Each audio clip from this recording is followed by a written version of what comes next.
Have you ever noticed that the kinder you are, the less seriously people take you?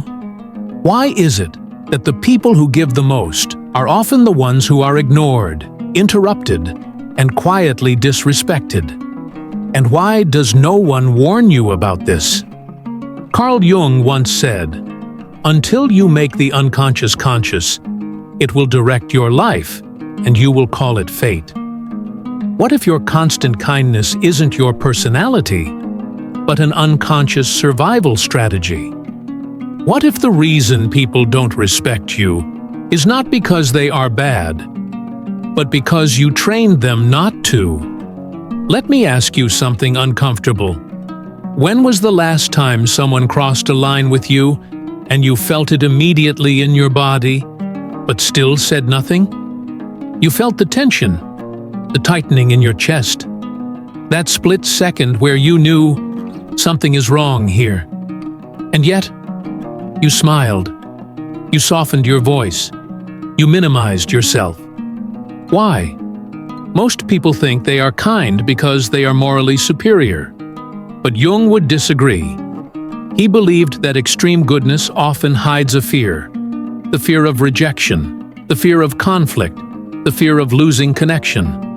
So you choose harmony over honesty, peace over truth, approval over self-respect. And at first, this looks noble. People praise you.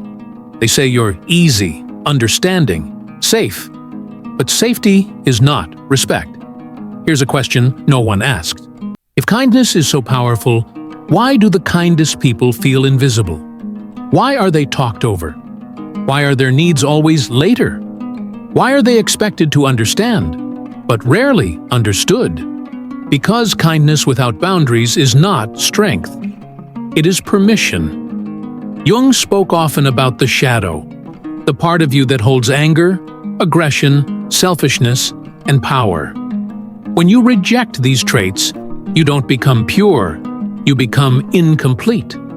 And an incomplete person leaks weakness. People feel it, even if they can't explain it. That's why overly kind people are tested more. Why they attract those who push limits. Why they end up exhausted, resentful, and confused. Not because they are weak, but because they refuse to own their strength. Think about this carefully. Have you ever noticed that people respect you after you finally snap? After you finally say no? After you finally withdraw? After you finally stop explaining? Why does respect arrive so late? Because respect was never about your kindness. It was about your capacity to enforce a boundary. Every time you tolerate what hurts you, you send a message. Every time you forgive without acknowledgement, you teach others how to treat you. Every time you choose silence instead of discomfort, you quietly erase yourself. And the most tragic part? You call it maturity. But here's the deeper question, and this is where things get disturbing. What if your kindness isn't even for others? What if it's a way to avoid your own anger, your own power, your own capacity to disappoint? What if being too kind is actually a way of hiding? Jung believed that the person who appears overly good often fears their own darkness the most. Because if you accept your ability to say no, to walk away, to let others be uncomfortable, you risk losing the version of yourself that everyone depends on. And that is terrifying. But here's the truth most people don't want to hear. You don't lose people when you stop overgiving. You lose illusions. You discover who valued your presence and who valued your compliance.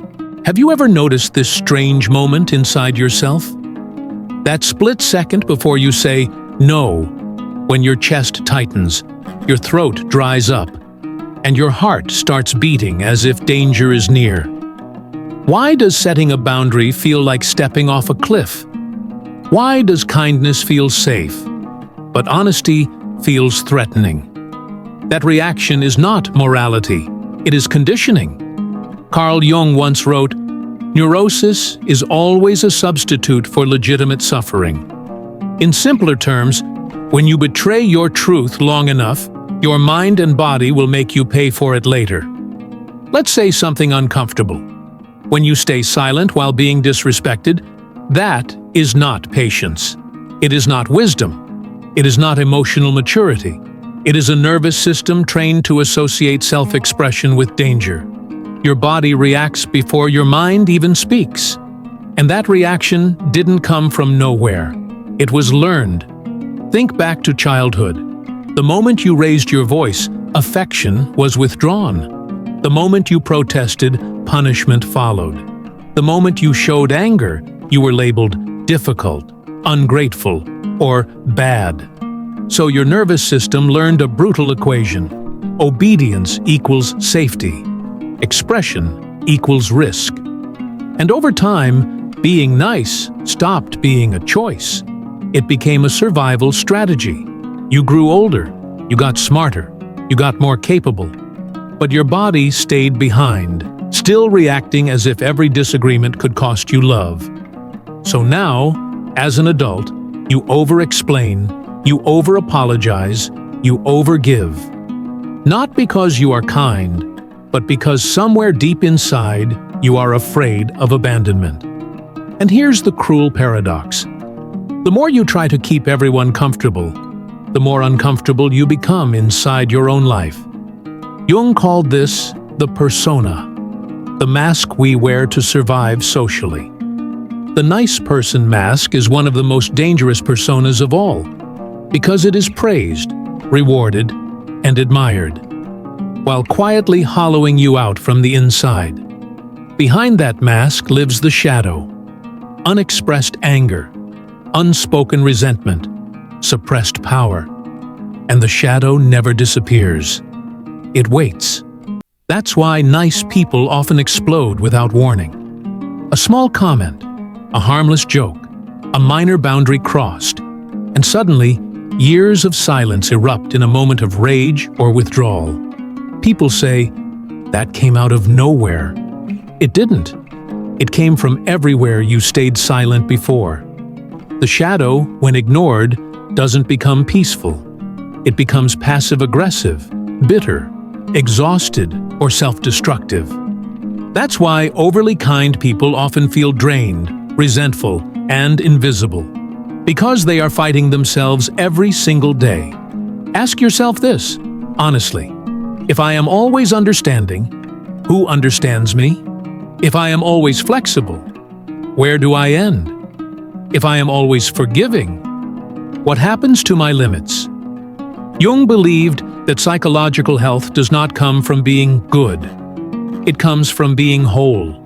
A whole person can be kind and firm, compassionate, and dangerous when necessary. Calm without being weak. Here's the truth no one tells you. The guilt you feel when setting boundaries is not proof that you're doing something wrong. It is proof that you are doing something new. The first time you don't explain yourself, the first time you don't apologize unnecessarily, the first time you let someone be uncomfortable, your body panics. Not because you're immoral, but because your nervous system is leaving an old prison. You lived in compliance mode for years. Now you're stepping into sovereignty, and every system resists change before it adapts. That discomfort is not a warning sign. It's a growth signal. But here's where it gets even more unsettling. Because the moment you stop being nice, something strange happens to the people around you. Some become angry. Some become confused. Some accuse you of changing, becoming cold, or selfish. Why? Because you interrupted a dynamic that benefited them. People don't say. They say, "You've changed. You're selfish. You're cold." And suddenly, you're not just setting boundaries, you're being why. Carl Jung warned, but there is another burden adults carry. And the moment you stop carrying them, they feel it as a loss. Not everyone loved your kindness. There is a silent, unspoken contract in many relationships. You give, they take. you adapt, and as long as this contract stays intact, but the moment you change the terms, the system destabilizes. This is not about morality, it is about power balance. When you are overly kind, predictability makes people comfortable, and entitlement does not negotiate. It protests. So when you stop explaining yourself, stop rescuing emotions, people don't ask.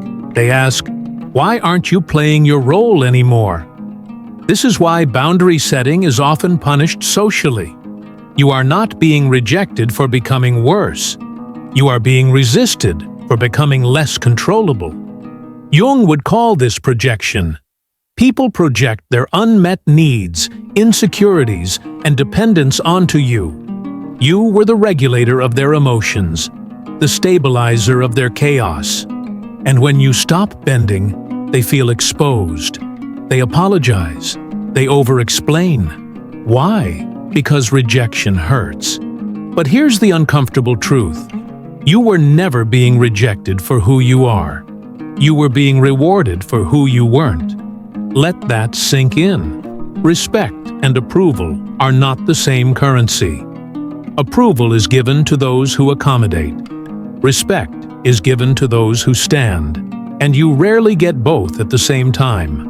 This is why people who are deeply respected are often described as intimidating, hard, or distant. Not because they lack warmth, but because they lack neediness. When you no longer need to be liked, your presence changes. Your silence carries weight. Your words become deliberate. Your energy stops leaking. And some people feel smaller around that. This is where the internal battle begins. Because now you face a choice. Do you return to being liked? Or do you tolerate being misunderstood? Jung believed that individuation, becoming your true self, always comes with temporary isolation. Why? Because your old self was compatible with others' expectations.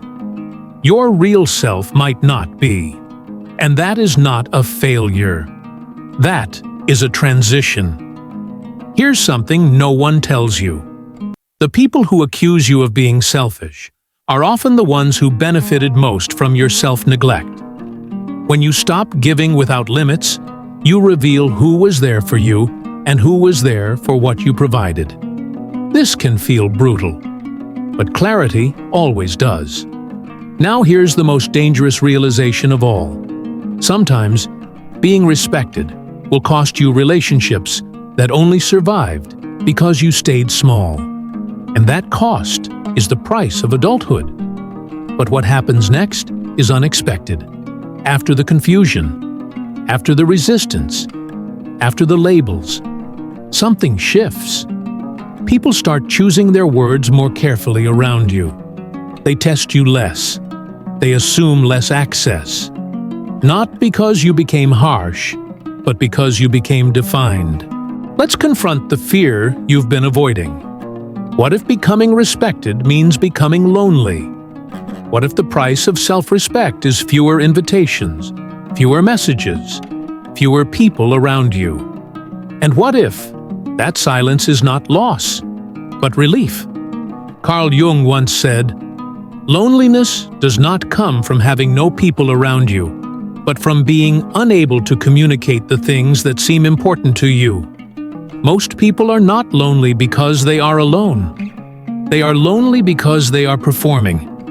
They are surrounded, yet unseen. Heard, yet not known. So what actually happens when you stop being too kind? At first, things feel empty. The noise dies down. The constant emotional labor disappears. The endless explaining stops. And you sit there, alone with yourself, for the first time. That moment scares people, but it shouldn't, because this is where real relationships begin. When you no longer overgive, you stop attracting those who only know how to take. When you stop over-explaining, you stop negotiating your worth. When you stop rescuing others from discomfort, you allow them to meet you as an equal. Here's the truth no one prepares you for. Healthy relationships feel calmer, but less dramatic. They don't spike your adrenaline. They don't trigger your guilt. They don't keep you guessing. And for people addicted to emotional chaos, that calm feels boring. But calm is not boring. Calm is safe. Calm is adult. Calm is real. When you stop being nice, you don't become cruel. You become clear. And clarity is intimidating to those who thrive in ambiguity. Let's talk about the final transformation. You stop asking, "Did I upset them?" and start asking, "Did I betray myself?" This single shift changes everything. A sovereign person does not chase harmony. They create alignment. They don't force connection. They allow resonance. And resonance only happens when you are fully yourself. Jung believed individuation was the highest task of a human life. Not fitting in, not pleasing others, but becoming integrated. Light and shadow, strength and softness, boundaries and compassion. This is the version of you that doesn't need to announce power. It is felt in your pauses, in your eye contact, in your refusal to over-explain. You don't argue your value anymore. You embody it. And that's when something subtle happens. People either rise to meet you or fall away. Both outcomes are victories. Here is the final paradox. The more you respect yourself, the fewer people you need. But the connections you keep become deeper, cleaner, and real. You stop being available to everyone and become present for the right ones. You stop being liked by many and become trusted by few. And that is not loss. That is refinement. So if you're at that stage now, where things feel quieter, smaller, unfamiliar, don't panic. You are not regressing. You are shedding. If this video resonated with you, it's because a part of you is done performing, done explaining, done shrinking. Subscribe, not out of habit, but because you are ready for conversations that don't flatter you. They free you. Turn on notifications if you want more psychology, philosophy, and truth that doesn't sugarcoat, but strengthens. This channel is not for everyone. It's for those who are ready to stop being nice and start being whole.